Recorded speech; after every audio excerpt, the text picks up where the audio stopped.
السلام علیکم بھائی، خود ہی دل پہ ہاتھ رکھیں اور بتائیں جو فقیر آپ کو بازار میں ملتے ہیں وہ آپ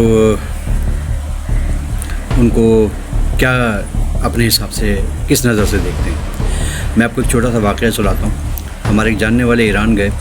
ایران میں جس سے ملنے کے لیے گئے تھے وہاں کوئی بیمار تھا، تو اس نے ان کو پیسے دیے اور کہا کہ یار یہ پیسے جو ہے کسی غریب کو دے دینا، لیکن وہ انڈین، پاکستانی، بنگلہ دیشی نہ ہو۔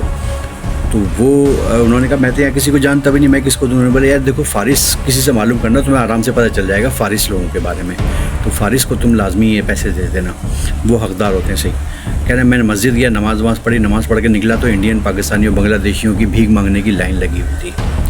ہمارے سب کے لیے شرم کا مقام ہے۔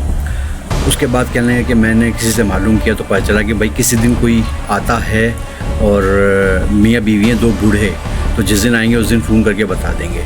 تو انہوں نے کچھ دن انتظار کیا، مطلب اپنے کاموں میں لگ گئے۔ ایک دن فون آیا کہ بھائی وہ بوڑھے دونوں میاں بیوی آ گئے ہیں، آپ آ جائیں۔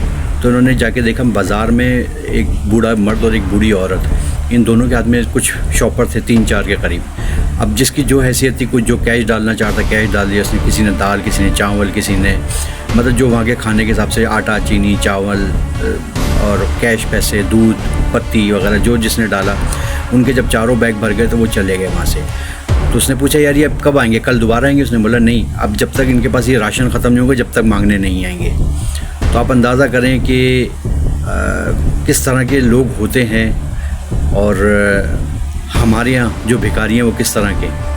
بعض لوگوں کے پاس اپنی گاڑیاں ہوتی ہیں، بعض لوگوں کے پاس بنگلے یا گھر جو ہیں وہ کرائے پہ چڑھے ہوئے ہوتے ہیں، پھر بھی بیٹھے ہوئے بھیک مانگ رہے ہوتے ہیں، بے شرم۔